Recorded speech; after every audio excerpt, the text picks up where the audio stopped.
welcome back to my channel and you're watching pregnancy and baby care। आज के इस video में मैं आपके साथ शेयर करूंगी कि क्या हमें बच्चों के लिए वॉकर परचेज करना चाहिए या नहीं करना चाहिए, और अगर परचेज करना चाहिए मीन्स खरीदना चाहिए तो हमें खरीदते समय किन किन बातों का ध्यान रखना चाहिए। वीडियो को एंड तक ज़रूर देखिए, वीडियो बहुत ज़्यादा हेल्पफुल होने वाला है। अगर आपको मेरा आज का वीडियो पसंद आता है तो वीडियो को लाइक कीजिए, चैनल को सब्सक्राइब कीजिए और कमेंट सेक्शन में अपना फीडबैक देना ना भूलें। चलिए स्टार्ट करते हैं आज का वीडियो। Let's get started. सबसे पहले बात करते हैं कि वॉकर आखिर क्यों ज़रूरी है। तो जब बच्चे थोड़ा सा क्रॉल करना स्टार्ट करते हैं तो बच्चे क्रॉल करते करते कहीं के कहीं पहुंच जाते हैं और फिर वो धीरे धीरे खड़े होना स्टार्ट कर देते हैं। लेकिन पेरेंट्स के माइंड में क्या है कि उनको लगता है कि अगर हम बच्चों को वॉकर दे देंगे तो हमारे बच्चे जल्दी से चलना स्टार्ट कर देंगे। तो फर्स्ट ऑफ ऑल मैं आपको ये चीज़ क्लियर कर देना चाहती हूँ कि वॉकर से आपके बच्चे जल्दी तो नहीं चलने वाले हैं, क्योंकि वॉकर बच्चों को जल्दी चलाने के लिए बिल्कुल भी नहीं बनाया गया है। वॉकर में अक्सर आप लोग देखेंगे कि जब आप बच्चों को वॉकर में बैठाते हैं तो बच्चे एक्चुअल में अपनी स्पीड भूल जाते हैं। मीन्स जो वॉकर में व्हील्स लगे होते हैं वो इतने स्पीडली दौड़ते हैं कि बच्चों को इस चीज़ का एहसास नहीं हो पाता है कि एक्चुअल में हमारी चलने की स्पीड क्या होती है। और वॉकर में तो वो भाई एकदम हवाई जहाज बना देते हैं उसको और जू करके एकदम उड़ जाता है। मतलब बच्चे ना वॉकर में बहुत तेज़ तेज़ दौड़ते हैं, तो उससे बहुत बार चांसेस ये भी होते हैं कि बच्चे गिर जाते हैं, जिसकी वजह से चोट लगने के चांसेस बहुत ज़्यादा होते हैं।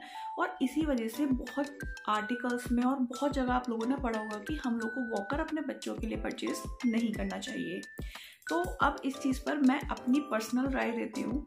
वैसे तो देखिए हर रिसर्च पेपर में यही लिखा है कि वॉकर्स बच्चों के लिए हार्मफुल हो सकते हैं, लेकिन मेरा जो पर्सनल एक्सपीरियंस है वो मैं आपके साथ शेयर करना चाहूँगी कि वॉकर बच्चों के लिए हार्मफुल कब हो सकते हैं।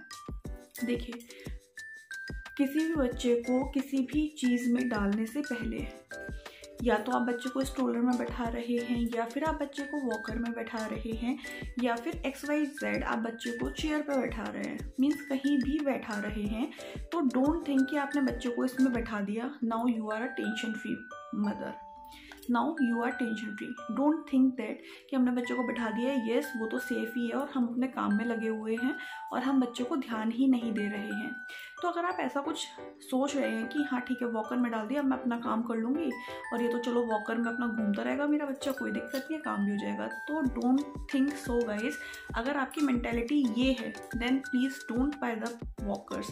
तब मैं आपको बिल्कुल भी सजेस्ट नहीं करूँगी कि आप वॉकर परचेज़ कीजिए। अगर आप वॉकर परचेज कर रहे हैं तो गाइस, अगर आप बच्चे को वॉकर ऑफर भी कर रहे हैं तब आपको खास ध्यान ये देना है कि अगर आपके घर में कोई भी मुंडेर है, मीन्स कहीं पर भी इतना गैप है दो कमरों के बीच में या चौखट के बीच में, तो उस जगह पर आपको बच्चे को बिल्कुल भी अकेले नहीं छोड़ना है। अगर आपका घर पूरा प्लेन है, मीन्स कहीं भी ऐसी कोई चौखट नहीं है, देन आप थोड़ा सा फ्रीली बच्चे को छोड़ सकते हैं कि बच्चे इधर से उधर घूम ले, तो उसमें बच्चे के गिरने के चांसेस बहुत कम होते हैं। कहीं पर अगर स्टेयर्स हैं, मीन्स आप फर्स्ट फ्लोर पर रहते हैं और वहाँ से स्टेयर्स का जो एंट्रेंस है वो खुला हुआ है, तो वहाँ पर बहुत ज़्यादा हार्मफुल हो सकता है बच्चों के लिए वॉकर। तो आप वहाँ पर बच्चों को वॉकर बिल्कुल भी ऑफर मत कीजिए। थर्ड पॉइंट कि अगर कोई बहुत भारी सा सामान रास्ते में पड़ा हुआ है और बच्चा वॉकर से इधर से उधर घूम रहा है, तो वहाँ पर भी बहुत ज़्यादा चांसेस होते हैं कि बच्चा गिर सकता है। कई बार क्या होता है कि बॉल पड़ी होती है या बैलून्स वगैरह पड़े होते हैं, तब भी बच्चे गिरने के चांसेस होते हैं।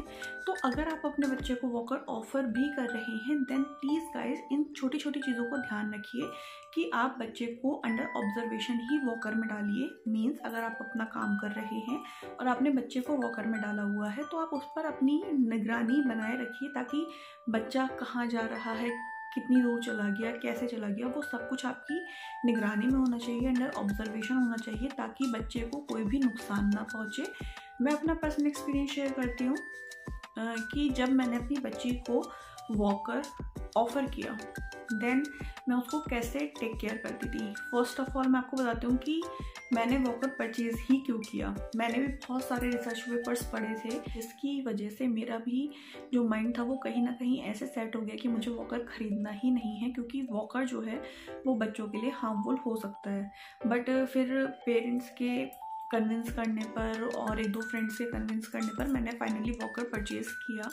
और फिर गाइस मतलब मेरे को तो यार काफ़ी कंफर्टेबल लगा कि जब मैंने वॉकर परचेज़ किया तो उसका फर्स्ट रीज़न तो ये था कि सर्दियों का मौसम था और राव्या ने क्रॉल करना स्टार्ट कर दिया था। अब जब राव्या क्रॉल करती थी तो ठंड में क्या होता है ना कि बच्चों को सर्दी ज़मीन से ही चढ़ जाती है और बच्चों को खांसी जुकाम होने का डर रहता है। और जहाँ एक बार बच्चों ने क्रॉल करना स्टार्ट कर दिया, फिर आप बच्चे को स्ट्रोलर में बैठा दीजिए या चेयर पर बैठा दीजिए, बच्चे बिल्कुल भी कंफर्टेबल नहीं होते हैं, क्योंकि एट दिस स्टेज बच्चों का मन करता है कि हम नई नई चीज़ें एक्सप्लोर करें, उनको नई नई चीज़ें एक्सप्लोर करने का मन करता है। तो अगर आप बच्चों को वॉकर ऑफर करते हैं तो बच्चों का जहाँ मन होता है वो वहाँ पर जा सकते हैं। लेकिन इस चीज़ का ध्यान रखना है कि कोई भी भारी सामान रास्ते में ना पड़ा हो, कपड़ों का ढेर रास्ते में ना पड़ा हो, कोई इतना बड़ा ऑब्जेक्ट रास्ते में ना पड़ा हो कि बच्चा उससे गिर जाए, कहीं चौखट ना हो कि बच्चा उस चौखट से नीचे उसका वॉकर जाए और वो पलट जाए, या फिर कहीं स्टेयर्स नहीं होनी चाहिए। बस इन खास बातों का आपको ध्यान रखना है। जब मैं किचन में काम करती हूँ तो मैं अक्सर राव्या को वॉकर में डाल देती हूँ, तो राव्या अपना इधर से उधर घूमती है। उसमें आपको एक और ख़ास बात का ध्यान रखना है कि जैसे जो टेबल्स हैं, मतलब टेबल है जैसे सेंटर टेबल है वो बच्चे की पहुँच में है, बच्चा उसके ऊपर अपना हाथ डालकर कुछ भी उठा सकता है। तो जो कोई भी शार्प ऑब्जेक्ट्स हों, कोई जैसे चाकू, छुरी, कैंची, इन सबको आपको बच्चे की एक्सेस से हटा देना है ताकि वो बच्चे के हाथ में ना लगे, क्योंकि वो हार्मफुल हो सकता है। और उसके अलावा कोई भी डेंजरस चीज़ें नहीं रखी होनी चाहिए। खाने पीने की भी कोई दवाई वगैरह ऐसी जगह पर नहीं रखी होनी चाहिए कि जो बच्चे के लिए एक्सेसिबल हो। तो इस तरह से मैं वॉकर को यूज़ करती हूँ। और गाइस अगर आप लोग भी वॉकर यूज़ करना चाहते हैं देन आप कर सकते हैं, लेकिन इन कुछ खास बातों का ध्यान रखिए, देन वॉकर कम्प्लीटली सेफ है। और डोंट थिंक कि वॉकर से बच्चा जल्दी चलना स्टार्ट कर देगा। मेरे साथ तो ऐसा नहीं हुआ है और मैंने बहुत केसेस में ऐसा भी देखा है कि बच्चे वॉकर से तो जल्दी नहीं चलते हैं, वो बल्कि एक्चुअल अपनी स्पीड भूल जाते हैं। उनको समझ नहीं आ पाता है कि हमारी एक्चुअल स्पीड क्या है, क्योंकि वॉकर में तो वो एकदम फुल स्पीड में घूम सकते हैं। तो राव्या भी ऐसी करती थी कि एकदम फुल स्पीड में घूमती थी और फिर उसको लगता था कि मैं कुछ भी चीज़ जाके एकदम से पकड़ सकती हूँ, जबकि एक्चुअल में तो ऐसा नहीं होता है। तो आप इस तरह से वॉकर्स परचेज़ कर सकते हैं। वॉकर परचेज़ करते टाइम आपको 2-3 बातों का खास ध्यान रखना है कि जो उसके व्हील्स हैं वो अच्छे से मूवेबल होने चाहिए, मीन्स कहीं पे स्टक ना करें। और वॉकर को ये देख के खरीदिए कि वो कितने वज़न तक बच्चे को संभाल सकता है। बाय वेट भी वॉकर्स आते हैं। अगर आपका बच्चा ज़्यादा हेल्दी है तो आपको वॉकर ऐसा देखना है कि वो वॉकर बच्चे का वज़न आराम से कैरी कर सके, क्योंकि बच्चे वॉकर में बहुत ही ज़्यादा शैतानियाँ करते हैं। सो इस चीज़ का खास ध्यान रखिए। बच्चे की हाइट के अकॉर्डिंग आपको वॉकर लेना है। कहीं ऐसा ना हो कि जैसे बच्चे की हाइट कम है और आपने वॉकर ऐसा ले लिया है कि वो बहुत ऊँची हाइट का है तो बच्चे के पैर ज़मीन तक पहुँच नहीं पाएंगे, तो वॉकर का पर्पस वहाँ पे सॉल्व नहीं होगा। सो इस चीज़ का भी ध्यान रखिए। और ये भी ध्यान रखिए कि अगर आपके बच्चे की हाइट ज़्यादा है तो ज़्यादा नीचे वाला वॉकर ना ले लीजिए, अदरवाइज उस वॉकर का भी कोई यूज़ नहीं है। तो इन छोटी छोटी चीज़ों को अगर आप ध्यान रखते हैं देन कम्प्लीटली गाइस आप वॉकर खरीद सकते हैं और आपका बच्चा सेफ भी रहेगा।